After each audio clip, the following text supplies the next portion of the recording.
you miss out on just the simple joys of food and of life and of cooking and of being together. What if we received that food as a gift and as a joy rather than approached it with fear and with anxiety? I think our dinners would look really different. I think our meal times would look different. I think our grocery list, and that would be really freeing.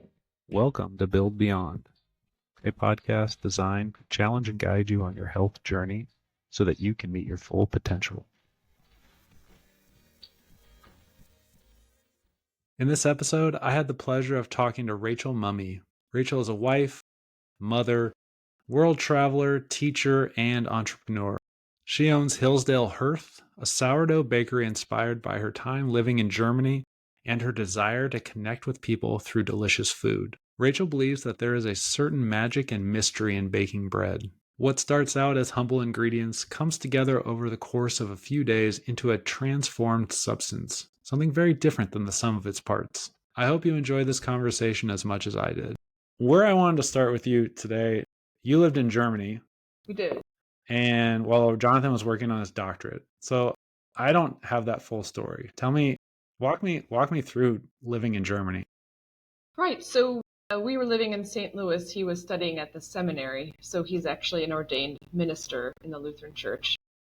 And after he finished that degree, he got a Fulbright grant to go abroad and study. Now, Fulbright doesn't cover the entire PhD, but it got us there for a year.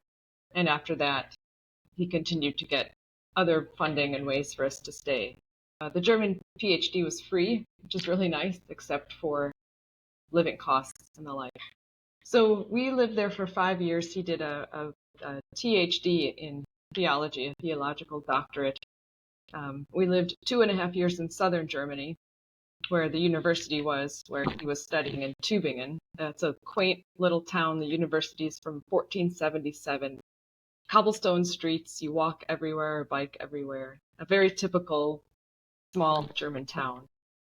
And then we lived 2.5 years in Berlin, where he had spent a year as a vicar in a Lutheran congregation. So a vicar is an internship for pastors, I'd say. So he had spent a year there a number of years before, and we wanted to spend more time there in that congregation before we went on to whatever was next. So once he was done with coursework for the doctorate, then he could just be anywhere writing the PhD. So we spent time there. Berlin was obviously very different than a small, quaint southern German town. Both were great in their own ways and also challenging in their own ways as well. How'd you guys meet? We went to college together. And then I was visiting some friends who lived in southern Germany, interestingly. The place where I was working in a congregation in Wisconsin, and friends from there lived part of the time in Germany. They had a little house, lived there a couple months out of the year, and said, why don't you just come over, spend a couple months or spend a couple weeks with us? And so I did, and he happened to be in the area for a conference, and so we spent a day together, took a bike ride to France and ate ice cream. A year later, we were married, so it went pretty quick after that. That's romantic. Well, we tried. I think it's right. It was pretty kind of magical. It was pretty magical. Well, your whole experience in Europe, I'm assuming, had some influence on what you're doing now with sourdough. Yeah, for sure. Tell me about that. What's it like? What's it like getting up in the morning every day in Germany and strolling over to an amazing bakery? So good. And we didn't go every day. We were poor students with no income. So the bakery we didn't go all the time. But we did go often. It wasn't expensive and it was just so good. Right. So bread there was amazing, as you would expect. You've been abroad. Bread pretty much anywhere but here is better, except for England, maybe. But we enjoyed that all the time. We'd get good bread from a good bakery and then enjoy that all week. And then we came back to the States and went, why does bread taste like garbage? It tastes like nothing. It's like a filler. Somebody said the other night, bread is the thing that I eat to get the other things that I want to eat. So you put stuff on the bread, but the bread itself isn't special. And that seemed backwards to me. So we ate store bread, as we call it at our house, for a short time and realized nobody felt good. It didn't taste good. And then actually one of our kids, we found out, had some sort of a really bad reaction to yeast, commercial yeast, so the powdered stuff that you normally add to bread. So for a while, we didn't eat any bread, none, because we didn't want her to feel left out. Oh, we're all eating pizza, but you can't have any. You can have cauliflower pizza. When you're 4, that seems pretty unfair. So we just all avoided it, but we were all sad. We missed good carbs, good bread. Everybody did. And so we started looking into, well, what other options might there be other than yeasted things? I'd never made sourdough to that point because it felt intimidating. It felt too hard. It felt like too much time, too much of a learning curve. I was raising a bunch of kids at home, and it felt like I don't need one more thing to figure out. But then I did, and I made a loaf, and we all went, this is really good bread, really good bread. And so I made some for my parents, and then I made some for some neighbors. And my neighbor said, could you make that again? Because we would pay you for it. And so that was how the bread business started in Wisconsin. Just really word of mouth. It was mostly people in my neighborhood. But I had a few really dear customers who would come up and drive for half an hour to come up and pick up bread because there wasn't anywhere else to get honest to goodness sourdough. Mm-hmm. So I did a lot of that there. And the interesting thing is that at that time, so I started doing that in 2018, 2019. And then, of course, COVID hit in 2020. And everybody was sequestered, at least for a while. But my bread customers would still come to the door, and sometimes they would come in and we would chat, or if they weren't comfortable, they would stand on the other side of the door and we would talk. But it was like that was their only contact with a human being that they had. And so the bread became much more of a vehicle for community, for conversation, than just for something that was delicious. And that was really special at that time to be able to do that. Bread's such a fascinating food also when you think about the cultural significance across basically every culture that's had grains, and so much so that it's built into religion and holiday traditions. And it even in religions that you wouldn't think there would be any connection. Bread, grains, and alcohol tend to be something that unifies all humans in certain ways. But Yep. Well, it's interesting because your mom. How many kids do you have, by the way? I've seen them all the time, but I've never counted. They're never all together, though. Yeah. We have 4. Yeah, 4. Okay. So you're a mom. You're busy. You're trying to feed a bunch of kids, trying to keep them healthy, Right. keep them happy. Yeah. And you start to take on to what for most people would seem like an extra burden of like trying to do a starter and figure this out, and how long do you bake it for? And there's a whole process to it. And you figured it out, but you had this prior experience, so you knew what the end product should be, Right. and you were able to kind of not just match the flavor, but match the experience to a certain extent. Yeah. Sure. But how much do you think that the experience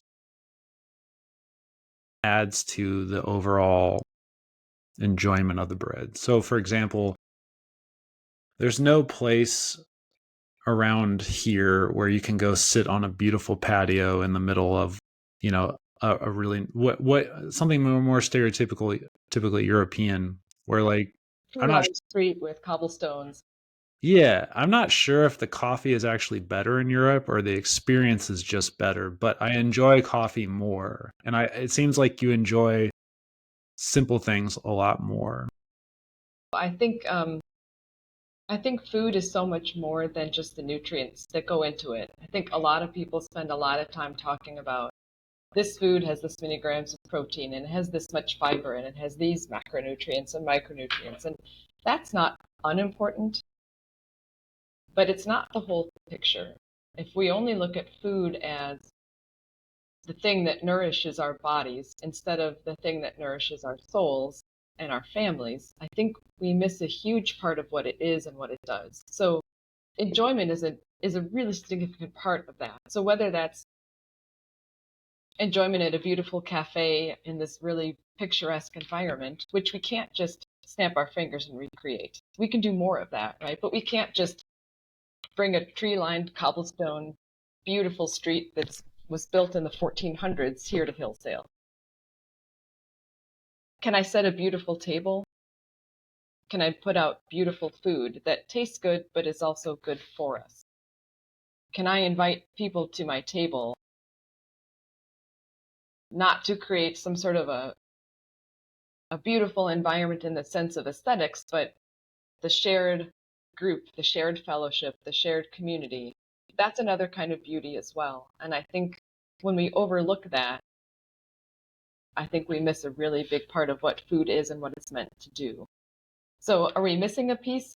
Absolutely. But I think it also doesn't work for us just to say, oh, everything over there is better. And if only we could recreate that, because we can't. So what can we do in our own homes and in our own communities to bring beauty to the things that we eat and the way that we eat? It's the whole experience.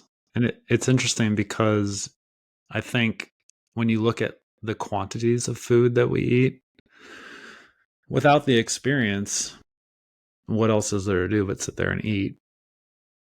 And but if if you sit down and you're talking and enjoying the company, and I wonder if when we look at some of the health problems in the United States as far as overconsumption goes, and it's a very complicated subject, but I wonder if that's a piece of it.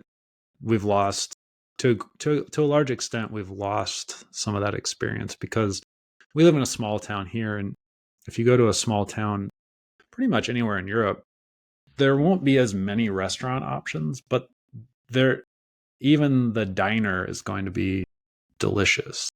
And I think I've told you like that. I was shocked the first time I went to Italy and stopped at like a gas station, and I went in and I got the best espresso I think I'd ever had, and a baguette with like fresh provolone cheese on. I mean, it was just like it was a truck stop, but it was one of those things where that the Italians just don't want to eat bad food, and they don't want to drink nasty coffee. They want something tasty, and so it's just culturally they value it so much that their gas stations have better food than a lot of stuff that you'll get even at a restaurant here in the United States. And it's not that they put a lot of ingredients or anything, it's almost the absence of that. It's so few ingredients, and it maybe even isn't the best quality, I don't know, but there's just something about like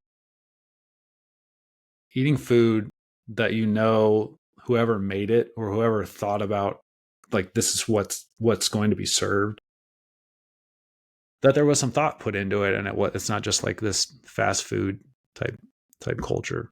And there are no hot dogs rolling on a metal thing that had been in there for who knows how long at the gas station. yeah, They don't have that in Italy. No, we'd always joke in Italy that people would drive like 100 miles an hour to get to a restaurant where they'd sit for 4 hours and have their dinner. What's the hurry? But it was totally true. They would take these curves at ridiculous paces, and then they would sit and eat for hours. But I don't think that they ate more than any of us would in a 30-minute dinner at a restaurant. I would guess. I would guess that they didn't consume any more calories than kind of a normal sit-down meal. But if you go out to eat, how long do you sit? How long do you stay at a restaurant? here, Yeah, not long. right. But But why? In part because the atmosphere is, there's probably sports on TV in the corner, unless you're in a really fancy place, but there's probably a bunch of TVs. Everybody's looking at a phone or doing something else, and there isn't this sense of we're here for this. We're here to eat this food in this place at this time. well, it's I think my wife and I've talked about it a lot. It's the atmosphere that's lacking. So it's almost like atmosphere is really low on the priority list, which is an interesting thing because culturally in America, people have made a lot of money off atmospheres. Starbucks, I think, is the best example with their concept of third space. You pay exponentially more to go to Starbucks for average coffee. I mean, it's consistently average. I mean, I like it, but it's not like anything amazing, but you pay more for it because when you walk into Starbucks, the music is usually good. It's usually clean. The lighting is really good. It smells like coffee. You know what I mean? So you come in and immediately there's an experience there and you want to hang out. You want to sit there and read a book. So I think in the United States, we have figured that out to a certain extent. But a lot of businesses, at least in our town, they don't replicate that. So if you walk into a coffee shop here, a lot of times it doesn't even smell like coffee, or, our local brewery it doesn't play music. You know what I mean? So it's just quiet. So I don't understand why a lot of businesses in the United States don't look at that, and they don't have to go to Europe to experience it. You just go to Starbucks and then understand that they are probably more concerned with the experience than they are with the coffee. They nailed average semi-tasty coffee, and then they just jacked up the price with the experience, and I pay for it because It's pleasant. yeah, it's generally a pleasant experience if you don't hit there like during a rush. Yeah. I mean, we had a grocery store in Wisconsin. It's not the same as Starbucks, but we had a grocery store that was carpeted. All of the employees were super helpful, super friendly. Everything was neat and tidy. The rows were nice and wide. The produce was stunning. Were the prices higher? Yes. But we would go there for every once in a while for more special. I couldn't do all my shopping there, right, for 4 kids, but we would go there and I knew I was going to pay more, but I so enjoyed it. I so enjoyed walking through the aisles because the whole experience was aesthetically beautiful. And I looked forward to going there. I don't like going to grocery stores in general.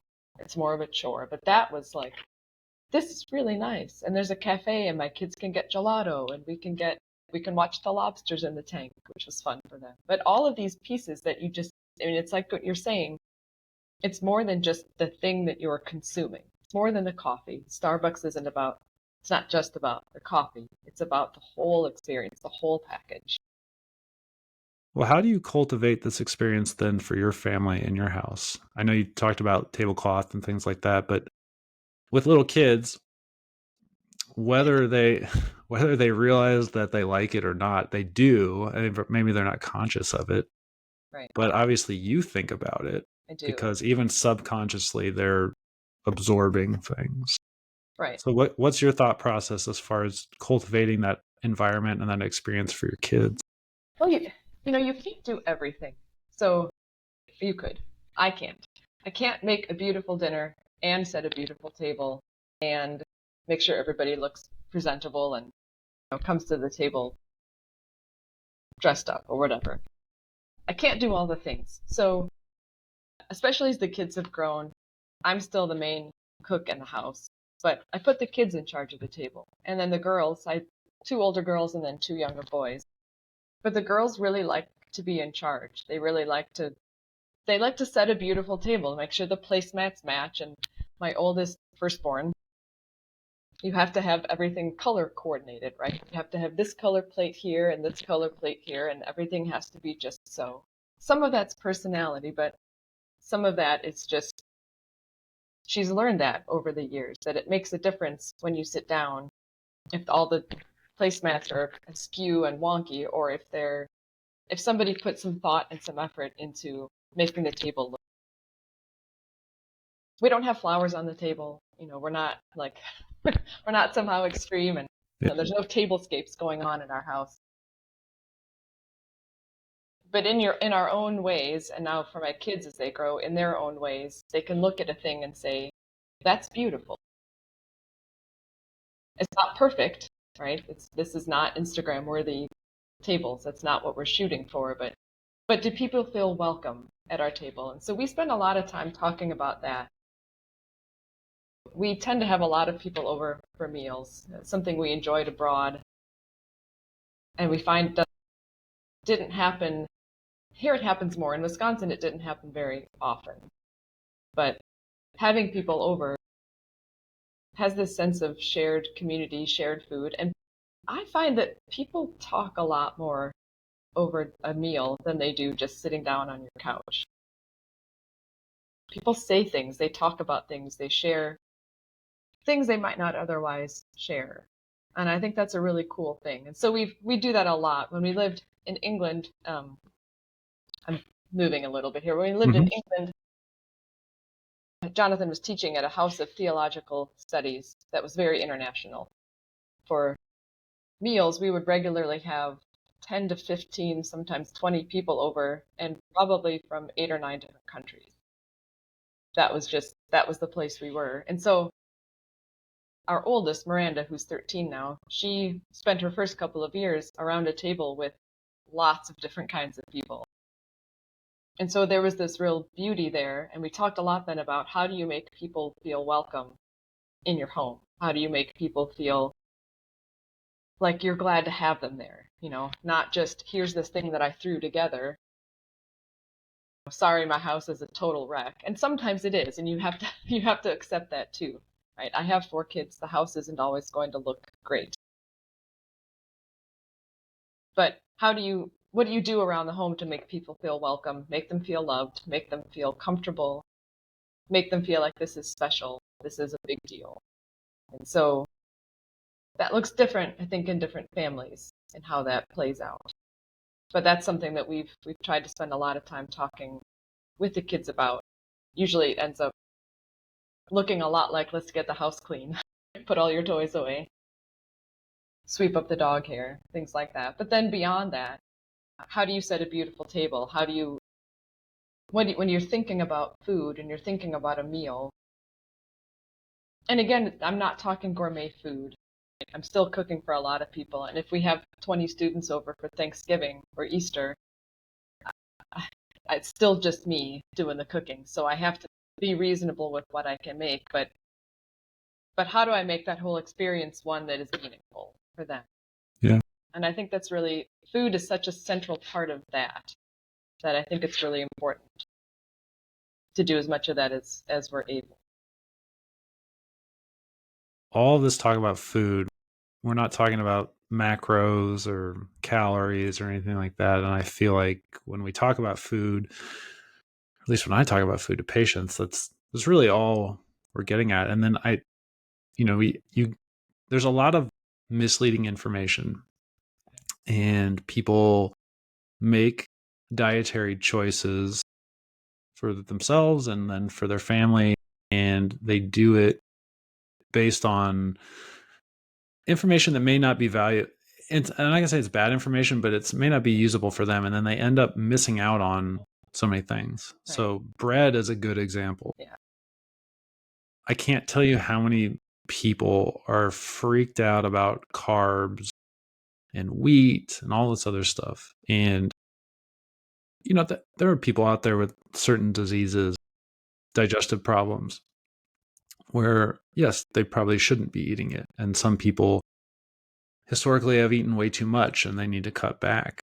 But we get into these really restrictive eating patterns, and people go or try and go these prolonged periods, restricting things like bread, and then they're missing out on pasta and all these wonderful things where it's like, I end up feeling bad for them because they're missing out on so much joy, because it's not, they are thinking, well, I'm cutting carbs, I'm cutting calories, and I'm sitting across from them being like, oh, you're cutting fun. You are. Yeah. You're missing out on some of the best stuff. And my wife is lactose intolerant, so she can't eat cheese. And oh man, it's like, I don't know how I would do without dairy and wheat to a certain extent. And do you find any backlash is the word that comes to mind, but I don't know if backlash is the right word. Do you find any people are confused or they question the fact that you're a mother of 4, and not only do you feed your kids bread regularly, but you make it. I do. Um, I haven't gotten a lot of that. I get quite a few, I would say, knee-jerk reactions, and I'll say, I run this very small micro bakery from home, and somebody will say, "Oh, well, I can't have wheat, or I don't eat wheat, or I don't have gluten." And for many people, then once if they actually have time and they take time to talk about sourdough in particular, then we can get into some interesting conversations about why people with some of these intolerances can actually have sourdough. So I have a few very loyal customers who, until they started eating my bread, could not tolerate wheat, couldn't have any gluten. And then they started eating sourdough, and they went, turns out I can have this bread, I just can't have most other breads or most other gluten. So I haven't gotten a lot of backlash in terms of how could you do that to your family, but there are some, I think, very common misunderstandings about people who say, well, I can't have this and I can't have that. And sometimes it just takes a little nudge, like, well, who told you that you can't have that? How do you know that you can't have that? And have you tried this or have you tried that? We have my daughter that can't have yeast, the instant yeast, she also doesn't do well with dairy or with sugar. So that makes for some interesting combinations of things. But we have found some other things that work. So honey and maple syrup, she does really well with. So we just tend to sweeten things differently. It's not that we give up on dessert altogether. We just we can't buy, for her anyway, we can't buy a lot of packaged things. There's not a lot of shortcut food, which is okay. Yeah. Recently we found that though she can't typically have dairy, she does well with raw dairy. I don't know why, but she seems to tolerate that just fine. So there are interesting things, and I think our bodies change too as we grow. Some things that you maybe couldn't tolerate when you were a certain age, you grow out of that and can have it later in life. I don't know all the science behind that, but it seems anecdotally to be the case for many people. I think with certain things, there's exposure to it. And I think the lack of exposure, if you don't use it, you lose it to a certain extent. I think meat, probably red meat, is a good example. If anyone stops eating it, and then for an extended period of time, you try and add it back in, initially, there's going to be some digestion problems. But you can work your way back into it. It doesn't work with everything. I mean, if you don't have the enzymes to digest lactose, I suppose for some people there is a way that you could build those back up, but for some people there's not. So it's such an individual experience. But yeah, for anything, if you cut it out, I mean, it's like exercise. If you don't work out for a year and then you're like, you start training again, you're like, oh, this hurts. It's like, yeah, you're not used to it. So, and you can't go from not training for a year to doing a hard CrossFit workout. That's not a realistic expectation. And I think we sometimes do this. People will say, well, I cut this and I cut that. And then rather than reintroducing it moderately or slowly, they're just like, I'm just going to have a steak. You're probably not going to feel good with that. But if you read books about fasting, right, people who fast for long periods of time, they don't just reintroduce food by eating whatever they want. There's a process. There's a system and a way to reintroduce things slowly so your body can adjust again. And I think if we cut things out for a period of time, rather than just going, okay, I'm going to go from no sugar to a cupcake, you're not going to feel great.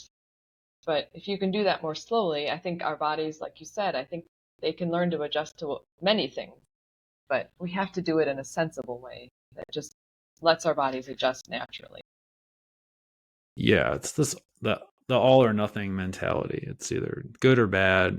What's the one right way to do something? And it's so highly variable. I think when a lot of people cut stuff out too, they'll look at a complex food and they'll break it down to the one thing they care about. So they're like, well, I cut out gluten, for example, or I cut out wheat. Like, let's not even say gluten. Just I cut out all wheat products and I feel so much better.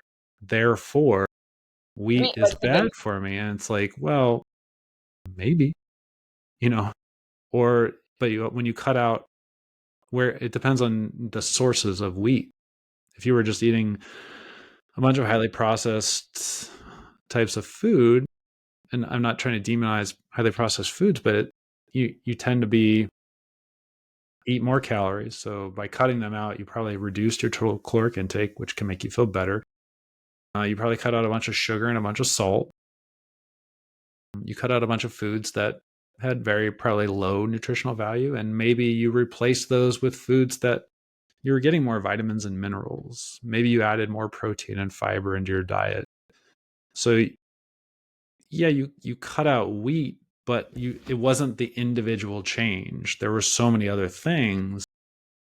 So not to say that the wheat was not part of it, but for a lot of people, if they can realize that there was all these other things, then it's like, oh, well, is there a way to reintroduce wheat without bringing back all that other stuff? And it's like, well, yeah, you could have freshly made sourdough, or you could buy higher quality pasta, or you could do, there are different ways that you can introduce this stuff back without the salt and the sugar and all these other things. And you can do it in a way where you're adding in protein and fiber and vitamins and minerals and all these other things. And so if we can find that workaround, you can have the best of both worlds. You can cut out the stuff that makes you feel bad, and you can keep in not just the wheat and the cheese, but the joy that comes Yeah. with really good food. Or maybe you, even if you still have problems with it, you just don't eat it to a level that causes like a pathological response. So maybe, yeah, maybe having pizza, really good pizza once a month with your friends and enjoying that experience, the next morning you're not going to feel great, but It's worth it. yeah, it's worth it. It's not something you're doing every day, and it doesn't make you sick. You're just, I got a little, it's like when you go out and you have a little bit too much wine, but the experience was great. And you wake up in the morning, a bit of a headache. I probably shouldn't have had so much, but I'm gonna do it again tonight. yeah, you're not going to do it every night, but it might have been worth it because you had such a great time at that wedding, or You were some type. celebrating, there Yeah, was some event that made it extra special. And I think too, learning about which kinds of foods affect us in those ways, and isolating those things. So if you're doing a science experiment, you always have to have a control. Right? You can't just say, well, I'm going to do this experiment and then I'm going to change everything and look, it worked. Right? You change one thing and then you see if it works. Then you change another thing and you see if it works. It doesn't go well for us to just say, well, I think maybe this is the thing that's bothering me, and then you cut everything connected to that, but you don't actually know, and you end up blaming the wrong thing that, like you said, takes away so much joy, and honestly makes it really difficult to eat anywhere or with anyone else. So if you say, well, I've just cut all gluten altogether, it's it's not impossible, but it's difficult, I think, for people to invite you over because many people don't know what to do with that.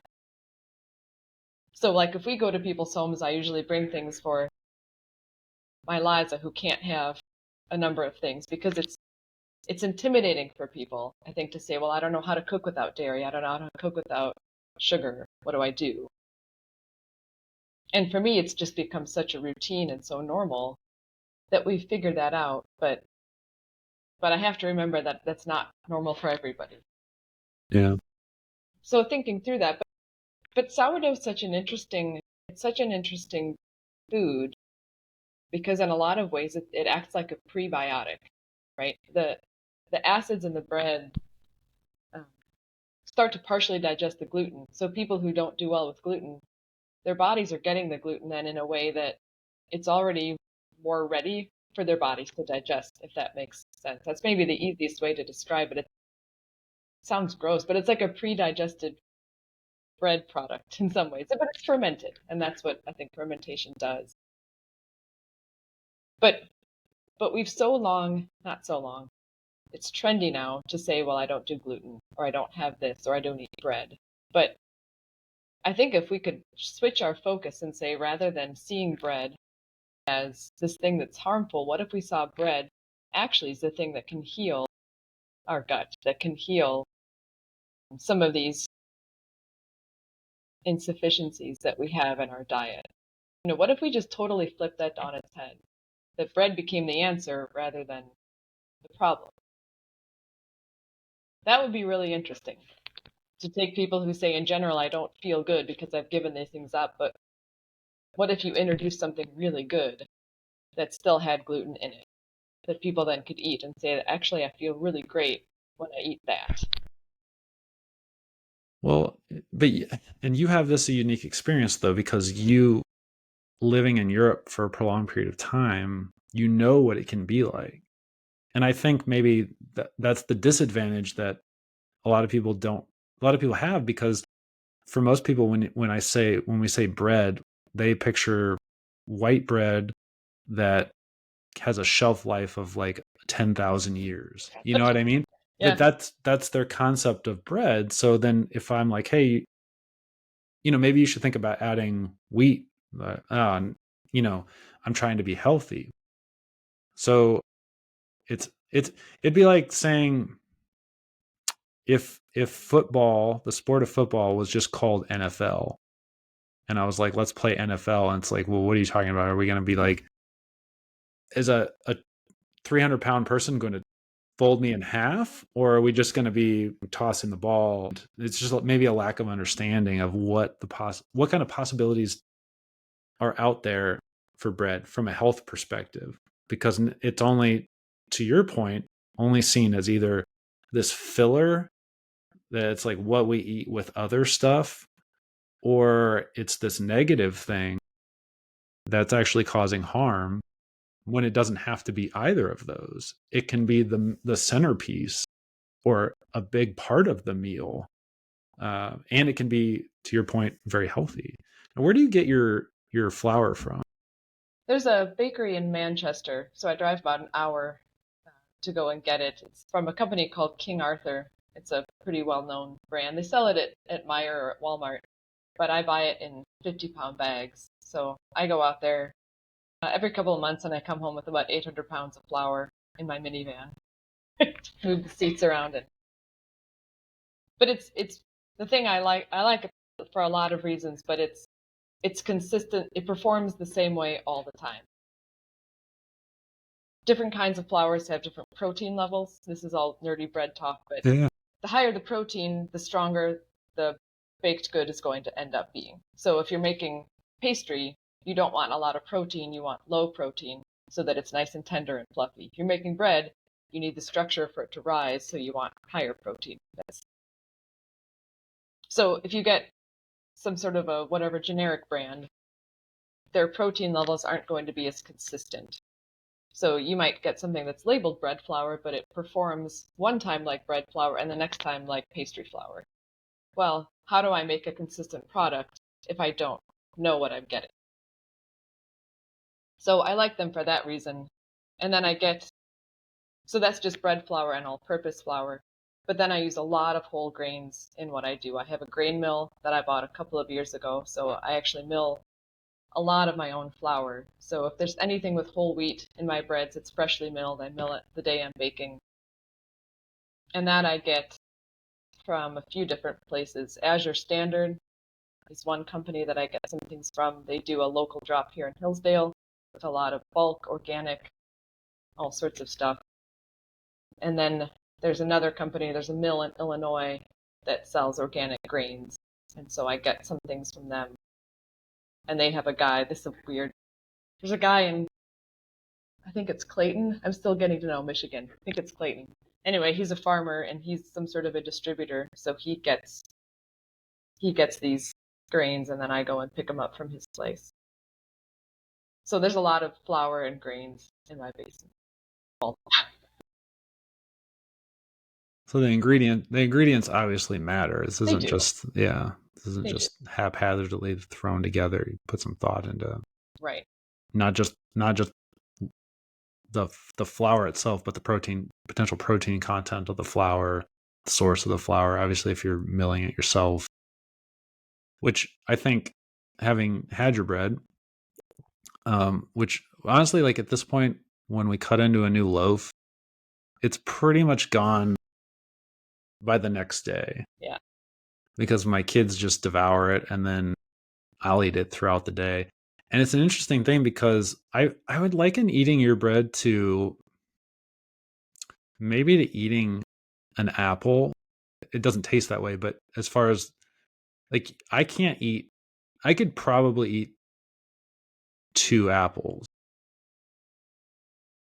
I mean, I could eat as many as I wanted to, but I'm just saying Without that feeling like I can't remember any time when I've had more than one raw apple, because you have this sensation of feeling full and nourished. You just don't want any more. But I could eat 5 apples a day potentially and not feel weird about it. You know what I mean? Like I have like apples is just a go-to. Like I might eat one in the morning, one at lunch, and then one before dinner because I have no time and I'm just trying to put protein and fiber in. And apples you can get year round and they're pretty cheap. So with your bread, I feel like I could eat a big thick slice of toast with it in the morning, and I don't really feel hungry after that. And then I don't feel tired after it. There's no after effect other than feeling full and nourished. And then I could eat another large slice for lunch, and then another large slice for dinner, and then maybe 2 with dinner. And after I eat one big slice, I generally don't feel like eating anything else. So it is that, and not that I feel bloated or anything. It's just that feeling of like, that's enough. I'm not hungry anymore. But it's also like I don't really crave anything else. It feels like a complete food, where I feel like with an apple, I think is a good example that most people have experienced. If you've ever had a good apple, I'm not talking about something old, but like a tasty apple, afterwards I'm not hungry, and That's good. I'm yeah, set. and I feel good. And there's no feeling poorly after. You're just energized and you're full and you're ready to go. So when I eat your products, that's how I feel. Good. And and that kind of makes me even more sad for people who are resistant to having this experience of trying things like that. And I think a lot of people just need to know that, like you and your business exist, and that there are things out there like that. And we don't really have anything locally. But there are, for people who are listening to this in other parts of the country, there are bakeries out there. I know I told you there's one in Detroit. I can't remember the name of it. But it's like that. You walk in, it just the smell of bread is overwhelming in a good way. That's a You good. just you just want to sit there and have a cup of coffee and eat something. This week I made some. Every month I have some subscribers and some people that order just week to week. But Mhm. for my subscribers, I always do a thing that I don't make for everyone because it takes too much time mostly. So this week I made little mini apple hand pies. So kind of a pickup, apple pie, but for 1 or 2 people. So I was making the filling for that while the kids were still sleeping, and one by one they just started like coming out of their rooms and they're like, "What are you making? What makes the house smell so good?" It's just, it's apples cooking on the stove with a little sugar. The smell of pastry baking in the oven. Like those are just good smells that make everybody happy. Now they all wake up smiling. That's a good day. Everybody wakes up happy and there's delicious smells wafting through the house. That's good for everybody. It's a good start for everyone's day. I'm excited about the pretzels. They're going to be great. I don't know. I did 3 orders this morning, and one of them is I'm gonna give one of them away, and we're keeping 2 of them at the house because I think the kids are just gonna devour them. Because I told you that was like when the last time we were in Europe, we were in Austria. My son, he was 3 at the time, 3 or 4. He loved those pretzels, and they are so good. I know that there are a lot of people out there who don't think that they can have wheat because they've been told, and it's not accurate, because there are certain clinical tests that can be run to really confirm these things. And there is a diagnosis that goes with it. And sometimes when people just report the symptoms and they go to certain healthcare providers, they'll label them a certain way. And I think it's well intentioned, because I don't want to make it sound like people are sinister and there's not a conspiracy in the healthcare community against bread, but there are a lot of healthcare providers who their knee-jerk reaction will be, "Oh, we'll just cut it out," without thinking about like, "Oh, what is that going to do?" Like, there's so many other aspects of your life. Yeah, if people are interested, this gets to be a little bit like intense into bread, but this will be backwards. But this book called The Sourdough School. Mm-hmm. Vanessa Kimball is a doctor who now offers. Well, she's British, so she runs a whole school about sourdough. But her main takeaway is that sourdough is actually good for your gut, healing for your gut, and she goes into all of the science behind why people who think that they're gluten-free or think that they can't have wheat, why sourdough probably will work for them. But there's a certain way, a lot of people, like if you buy sourdough at the grocery store, different. It's I definitely can almost different. guarantee it'll have yeast in it. I can almost guarantee, because if you're in a mass bakery, you have to do things on the schedule. You can't just let sourdough work its magic. Your workers are going to come in at this time, they have to go home at this time. So your bread has to follow a schedule. But sourdough doesn't follow a schedule. Sourdough follows its own schedule. Well, it's alive. It's right? alive. The starter is like literally a living organism, it's which awesome. is weird. It bubbles in it. Yeah. People name their starters. It's crazy. So if you get bread that's labeled sourdough, it's probably not actually sourdough. That sounds like a bread snob thing to say. I don't mean it that way. No, but it's true because it tastes different. And the feeling is different too. The feeling afterward, it's not the same. It doesn't nourish the same way. It is definitely a different product. Right. But the benefits of sourdough, like the maximum nutritional benefits that you're going to get, come from this really long fermentation. So mostly if you're making bread with yeast, it follows a pattern. You mix the yeast in with the flour, you wait an hour and a half to 2 hours, you punch the dough down and you do something else, you put it in the pan, you wait another hour and then you bake it. That's your schedule. Instant yeast works that way. Sourdough needs a long. And so when you're going to get the maximum benefits nutritionally and flavor as well, you need a 24-hour period. So it's why when I have my orders open, I have to close by Tuesday at the latest, because if I'm baking Thursday, I have to start that bread Tuesday night. So I start the bread Tuesday night, I mix it on Wednesday, and then by Thursday morning I bake it. So it has this long fermentation, long, slow, cold fermentation. And that's what allows all of the sourdough magic to do its work. So things have to get broken down, gluten has to get broken down in order for it to have these really good health benefits. But if you're in a bakery and you're like, I got to keep this thing going, and you add yeast, it's not that it's not going to be delicious bread. But if you're looking for, I can't have wheat, but I think maybe I could have sourdough, you need to find someone who's baking it like a true long fermented sourdough, which is a nerdy bread thing. But that's, if you have people who are listening who think, I really want to try it, you've got to find a baker who does that. Well, I'll link all of your contact info in the description. Yeah. So I want to talk to you about, you sent me a podcast that you recommended. This was super interesting, and I usually don't have time to add stuff in, but oddly enough, my daughter was napping the day you sent it to me. So I got to listen to it. This was from the Morning Wire. And I'll link this episode in the description as well if people want to reference this. It's called Chronic Crisis: Exposing the Causes of America's Health Epidemic. And this was a discussion into how America's healthcare system profits from chronic illness while neglecting prevention and disease reversal.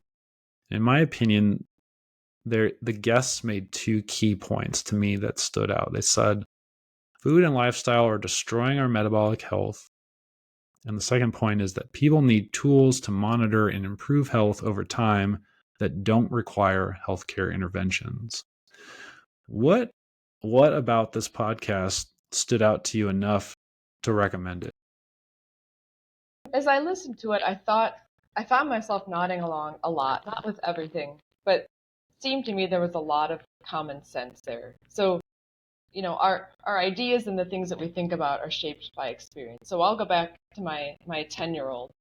When she was 3, she was having all sorts of, I'll call them skin issues. She was just a lot of breakouts that were really painful. And so we took her to the doctor, and they kind of not knee jerk. They diagnosed something and said, you need to put her on a steroid basically for the rest of her life.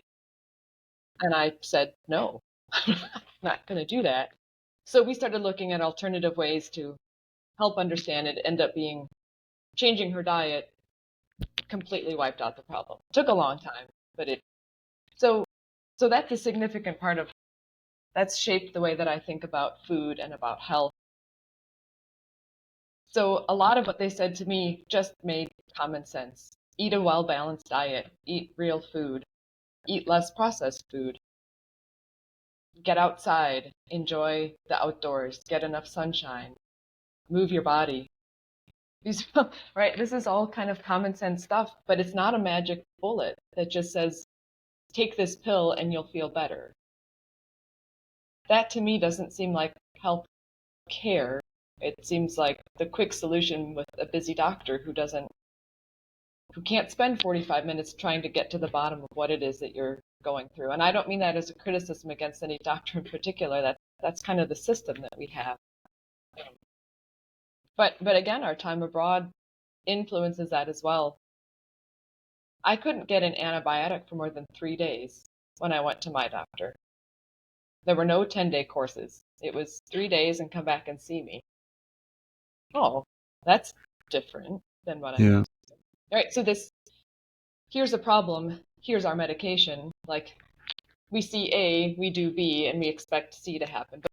But we're all so different. Our bodies are different.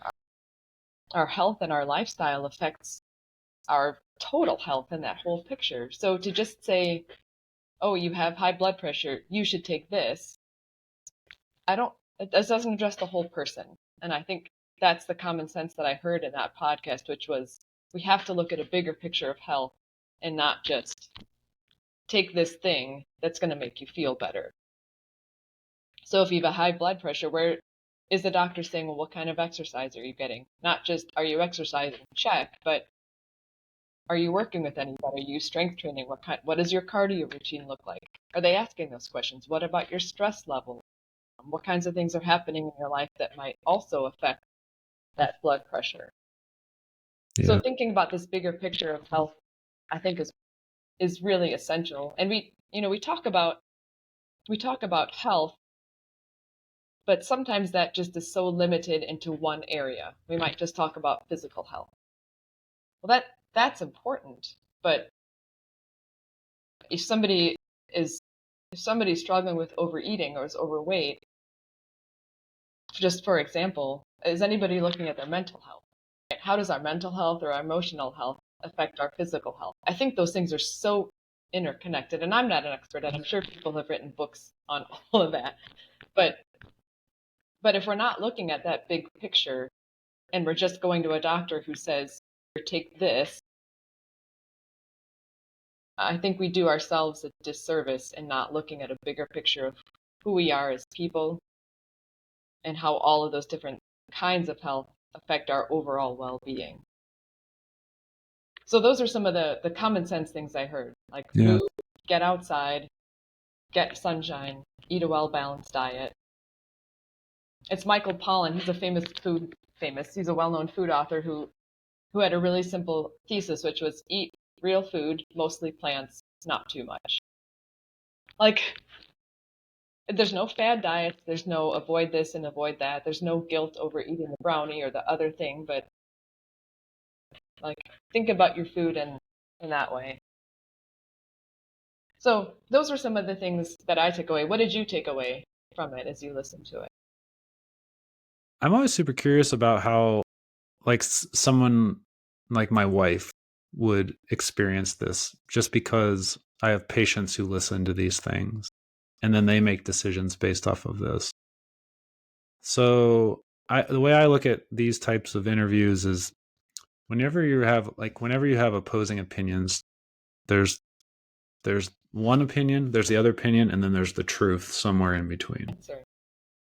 And I think what struck me initially when you sent this to me is I recognized the guests' names because they are making their rounds on social media and they're becoming famous for being famous.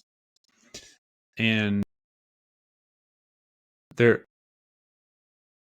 one of those things, like, I feel like if I sat down with these guests, we would agree on more than we disagree. But the problems that I see with them, for me, it's hard because I agree with so much, and then there's like the little bit that I don't agree with where I'm like, but like I really have a problem with that. And some of the stuff that I agree on, they break it down. They for government, they have 3 recommendations for the federal government. They want to get corruption out of the scientific community, and I think we can all agree that's a good thing. So cut big pharma funding to the FDA, cut food industry funding to the USDA. We can see where that's problematic. So I'm on board with that. They want to stop investing or incentivizing what they call toxic foods, which I don't really love the terminology, but they're specifically, I mean, their thing was soda, and they're saying, like, hey, we don't want to ban Coca-Cola, but Coke shouldn't be getting tens of billions of dollars in food stamps. And I think I can get on board with that too. You know what I mean? Like, I don't think it should be illegal, but yeah, probably not something that we want to be investing in. And then they say they want flexibility with healthcare dollars. And I think this is another sensible thing that does happen, but not enough, where they said, if someone has diabetes, it's easier to get their healthcare to pay for metformin, the medication they need. It's harder to get for them to spend like HSA or FSA money on nutrition stuff. And it's hard they only get so many maybe visits with a registered dietitian. It's usually not paying for exercise, which can be really, really valuable. So they're making this point of like, hey, the way we do insurance and the way the healthcare system is set up is prioritizing and incentivizing things that are helpful, but it's not the full picture. We're just looking at the healthcare. Now, something that they say in there that kind of rubs me the wrong way, though, is that they'll say, like, we should be able to spend this money on food, exercise, and supplements. Well, these 2 people own a supplement company. So again, a conflict of interest. Yeah. Yeah. So the hypocrisy here is that 90 seconds before they said, like, well, we can't let people fund things that influence policy that ends up making them more money. So part of your plan makes you more money. And that doesn't mean it's bad. And I'm not saying that people shouldn't be out there making money, but based on the way you just said, we should be highly skeptical of you because there is a huge conflict of interest there that you are not acknowledging, which frustrates me because they're going to say all this great stuff. And then what are you going to do? You're going to go buy her book. You're going to get on her website, and you're going to, well, obviously it's a trusted thing, and they don't just sell supplements, they sell all kinds of other stuff.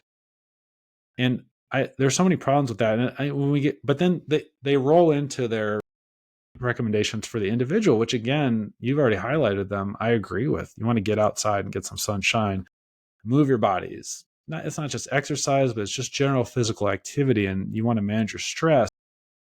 So now we're talking about mental health, and you want to get off your devices and interact with people. So we're talking about social well-being, which is huge. And we saw that in COVID, that just the lack of social contact for some people was fatal, especially for the older population. You want to get good sleep and you want to eat real food.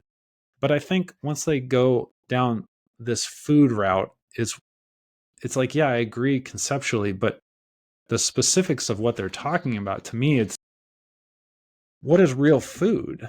because they're saying we need to reject ultra processed foods that have toxins, pesticides, additives, colors, and preservatives. And then they make this claim that a lot of people do that, hey, a lot of other countries outlaw these already, which is probably true. But a lot of countries do a lot of things. It doesn't mean that I want to do it. You know what I mean? Like, yeah, it doesn't make it good. And I would imagine that if we sat down with them and asked them a bunch of these questions, that they have thought about it, but something that never gets talked about. I don't want to say never. I'm sure it gets talked about sometimes, but you very rarely hear it from people like these guests is like, okay, you want to get rid of like glyphosates, for example. What's the alternative? Because I think a lot of people don't realize that organic farming still uses pesticides. They have to. So it's not pesticide free. And in order to be pesticide free, that is a lot of labor out there swatting bugs off and picking out stuff. Yeah. And it costs money to carry a certified organic label. So there are a lot of small farms out there that might actually be doing this, but you would never know because they can't pay for those labels. And what's the alternative? So I want to know, like, okay, if we're going to get rid of, like, let's say glyphosate is toxic, but it's so toxic that you can use it at such a small level that it actually it's actually beneficial. So is the alternative, are we going to have more, like a larger quantity of something that's less effective? And what does that do? Like, what happens if production goes down? We have a large population. So prices go up, availability goes down. Are we going backwards then? Because there was a time in human existence where the invention of chemicals and preservatives actually boosted the population and helped people live longer. So this romanticizing the past, I don't know. It's hard for me to get on board with it completely because, yeah, like, I would want to get rid of chemicals. I think that's good as long as the alternative isn't worse. And I don't know what that alternative is. And the best analogy I can have is, I grew up in an era where we had to save the rainforest. Yeah. The same And yeah, and Captain Planet and all this other stuff. And I grew up in Southern California, and it was all about not cutting down trees. But we didn't care about plastic use. And now, as of recently, my home state has flipped it where you can't use plastic at all. So we've completely overcorrected. So in that time, in the 90s, late 80s and the 90s, we were like, oh my gosh, we got to save the trees. And I'm not for deforestation, but the alternative was use more plastic. And now, so is that what we're doing? Is that what we're talking about here? We're just going to try and make an emotional snap decision to get rid of preservatives and glyphosate and all these other things. Well, what is the alternative, and what are the second and third order consequences in the next decades how is that going to impact us? And these are just things that, like, it sounds really cool to be on podcasts and be like, yeah, no additives and no colors, and this is what they do in Europe, and we should do this. And it's like, well, why? Like, why is this definitively bad, and how is your solution going to make us definitively better? They never go into it. And I find it super hypocritical that people will get on a podcast and demonize ultra processed foods when they own a company that sells supplements, which are ultra processed. They're not food technically, but you consume it. So they're sitting there like, we want the government to step in and hammer certain producers of certain ultra processed products, but not the supplement industry. Let's not talk about the fact that this is essentially unregulated. As long as we don't create something new, no one looks at it. We don't have to have any evidence to show that any of our products actually do anything. And the labels can be whatever they want them to be. Like, you don't even know what's in our products, even though we're telling you what should be in the product, because it's all completely unregulated. So they're not calling for that. They want the government to come in and strong arm Coca-Cola, but not the supplement companies. So, and I'm not saying that, like, I don't want to go out and defend big pharma, for example. I never want to be seen as that person. They're bad. Like they do a lot of bad things, but the supplement company isn't the good alternative. Like they're not altruistic. It's a multi-billion-dollar business that's unregulated. It's the Wild West right now. They can say whatever they want and produce whatever they want and charge whatever they want. And if you're a physician, as far as I know, you cannot accept money from big pharma without registering it at this point. I know that was a thing in the past where you could, you own a practice and you push drugs more and there's incentive to do that. That I'm pretty sure has been eliminated. But if you go into any healthcare provider and they're selling supplements, there's a 50% markup on that. They are directly profiting from every pill that gets sold. So the hypocrisy of a physician, and one of this guests is a medical doctor, to go out there and demonize big pharma and say the government should punish Coca-Cola and that ultra-processed foods are bad, but then to go make money off of supplements, which are ultra-processed foods and that are unregulated, at least you can know what's in Coke. And they're held accountable if it's not, right? You'd hope so. Yeah. Well, like illegally they're supposed to be, but that's the thing is we don't even have, there's just, I listen to these things and I didn't go to med school, so I try not to criticize people who have been to med school.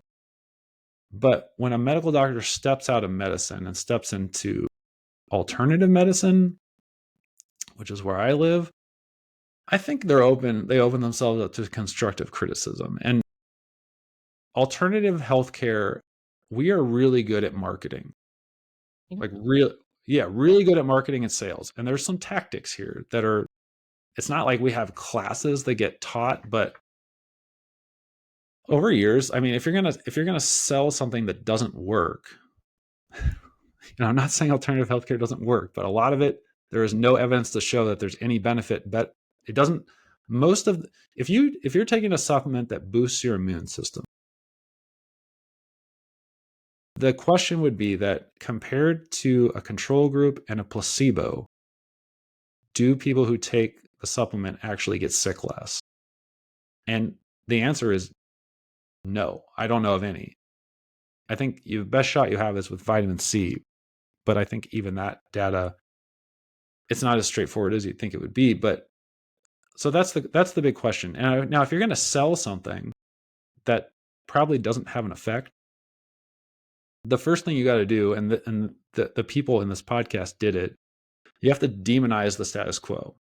You got to highlight how the standard is bad, right? And then once you've highlighted that, you have to make statements that no one can disagree with, like exercise is good, we should get sunshine, right? So now they're bad, I'm the good guy, I'm on your side. And here's all this stuff that, yeah, we agree with all this stuff, right? That no one can disagree with.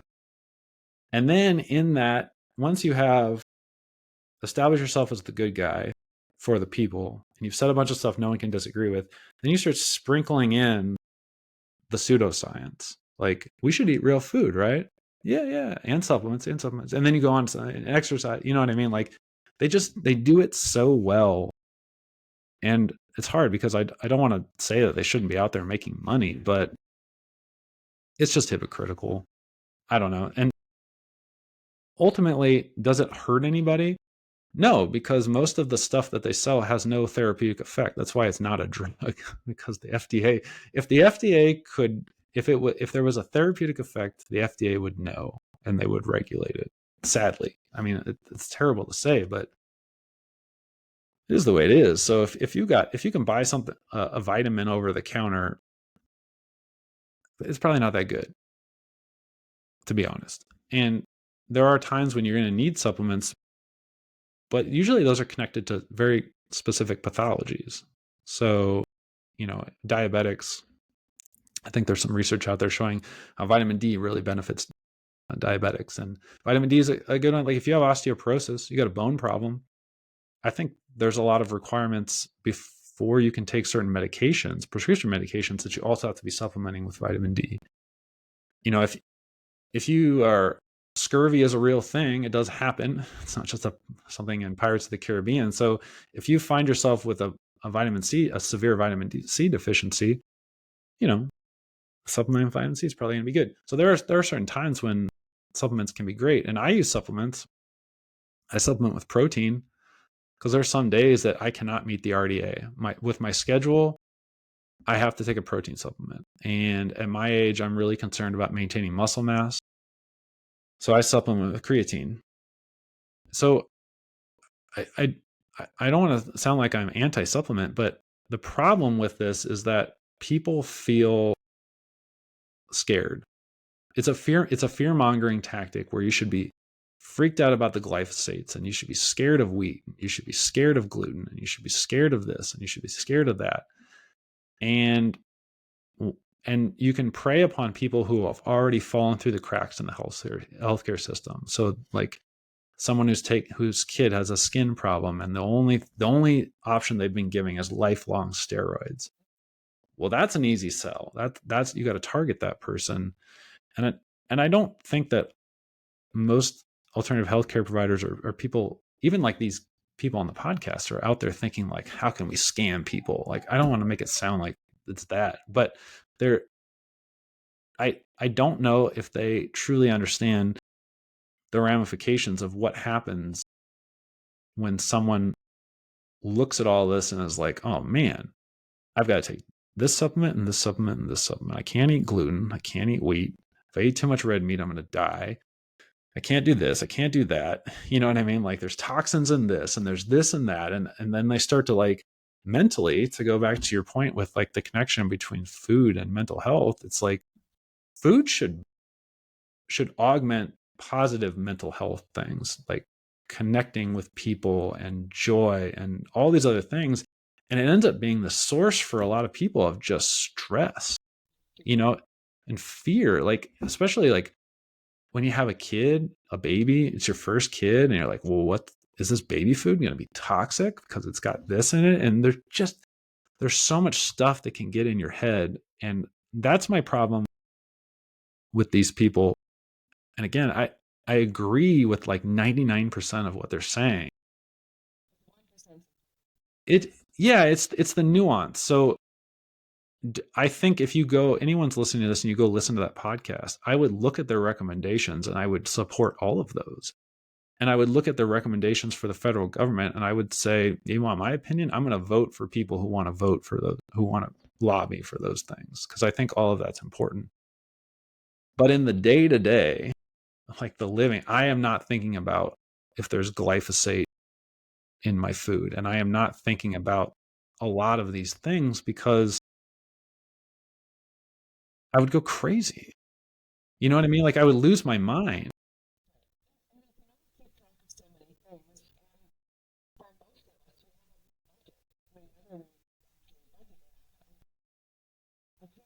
Family of six, going to the grocery store and buy only everything organic, high-end, grass-fed. What, I can't do it because there's a certain quantity of food that my family needs to just be well. And if all I'm doing is saying, well, that's organic, and that's another conversation, what does organic actually mean? How, right? But so you have one guy who says, well, this is organic. But I have to get other things from my family too. I can't say, okay, kids, you all get like this much meat tonight because that's all, we had to get the grass fed because that's the only kind that's safe for you. And meanwhile, they're like, but we're hungry.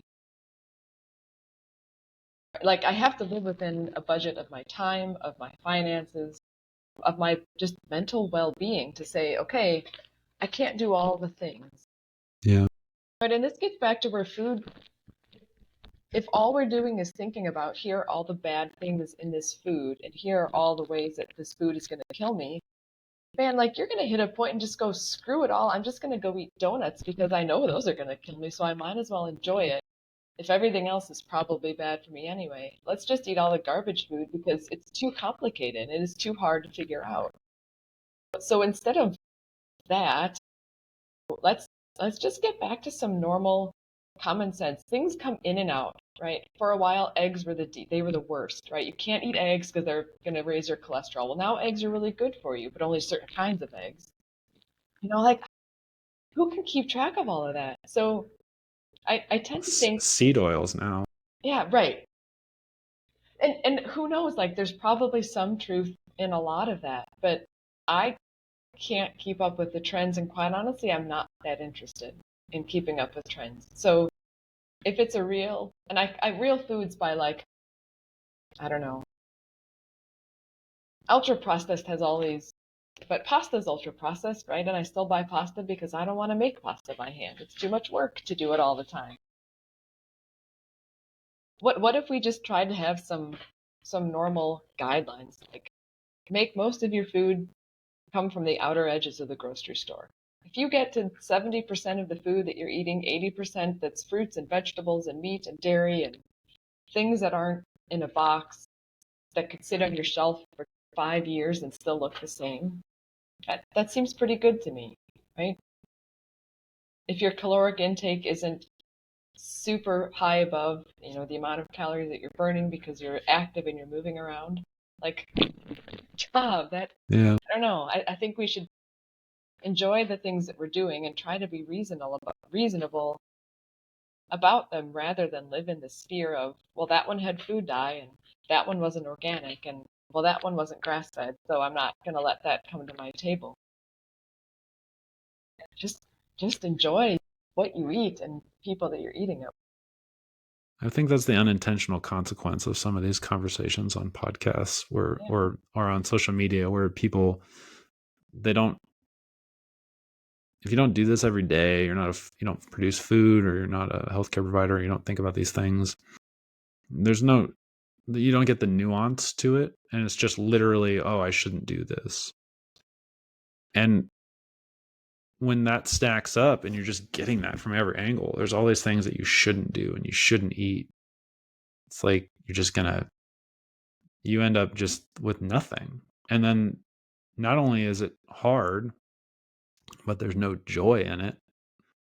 And so when I was preparing for this podcast, social media, this little reel came up and I wanted to play it for you. As a personal trainer and former professional fitness model, I need to remind you of one thing. Fitness is supposed to enrich your life, not control it. Contrary to what you see now, I spent years of my life super into clean eating. I would never eat desserts or so-called ultra-processed foods, not even on my birthday. That started a downward spiral. I stopped eating at restaurants with friends. I stopped eating anything that I hadn't cooked myself because I needed to know every single ingredient in everything I ate. I became so obsessed with being physically healthy that I accidentally drop-kicked my mental health off a bridge. It has taken a long time to recover to where I am now, and I unfortunately missed out on a lot of memories along the way. The reason I am so outspoken about unnecessary food fear-mongering is not because I think you need to eat more junk food to be healthy, obviously, but because many nutrition influencers are promoting exactly the same kind of toxic food mentality that helped ruin a big chunk of my life. And I want to try my best to stop you falling into the same trap that I did. Yeah. Okay. Social media gets a bad rap. There's a lot of good that comes from it, a lot of information, misinformation, however you want to see it. But part of the problem is everybody's trying to sell something. So you're going to have the one guy who says, you shouldn't eat this thing, and he's got to keep saying sensational things to keep at the top of those feeds. So if all you do is listen to whatever the latest quote unquote advice is, I think you just get lost in the spiral of confusion. And that's really hard. So you can look at those things and appreciate them for what they are, but then you've always got to weigh that against, but what actually makes sense? Just common sense, but also from my own life and my lifestyle and who I am and how I'm going to live. I can't do all the things. So we homeschool our kids, and you'll see these people will have these different focuses. So you've got this mom who's reading to her kids all the time. And you're like, I should do that. I should read to my kids all the time because that would make me a great mom. And then you've got the next mom who's canning all of her own food. And you think, I should do that because that would make me really great. And then you've got the next one who like knits and crochets. And you think, well, I should do that because that would be great. And then in the meantime, you've created this perfect person that just doesn't exist because I can guarantee the one who's knitting is not also doing all the other stuff, right? Because she's spending all her time knitting and making videos. So, right, but in our minds then, I mean, it's the same with nutrition. I think, well, here's the guy who's doing no carbs and is feeling really great. And, here's Jordan Peterson eating red meat and drinking water and salt. Well, I should do that. But, you can't, these things don't all fit together. And so when we try to do that, I think this guy's exactly right. You miss out on just the simple joys of food and of life and of cooking and of being together. And what if a family did look more like somebody made this for me and they made it with love and they made it thinking of me and they did the best that they could with what they had, rather than, oh, is that grass-fed and is that organic and I can't eat that because it might have touched gluten somewhere in the process. What if we received that food as a gift and as a joy rather than approached it with fear and with anxiety? I think our dinners would look really different. I think our meal times would look different. I think our grocery lists would look really different. Yeah. And that would be really freeing. Yeah, I agree. I'm on his page. I think that's a good way to end this episode. There's a lot of freedom when you can get rid of that baggage. And there's a lot of joy on the other side without all the restriction. And there's still health, maybe even more health. I think so. Yeah. Because all those different kinds of health interplay with each other. You can't have physical health without mental health. I don't think, not long term. You might go to the gym all the time and eat super healthy, but are you well? That's a different question. Very different. Well, Rachel, I appreciate your time. Yeah. Thanks for being a guest. I enjoyed this conversation. I think everyone's gonna really like this episode, and I will link all of your contact info in the description. So If anyone is wanting to connect with Rachel, if you have questions, you can reach out. And if you're looking to actually start getting if you live in our area in Michigan, or you can drive into the Hillsdale area and pick up some bread, now you have a good place to get it. Hillsdale Hearth. That's right. Thanks, Chris. It was good to be with you today.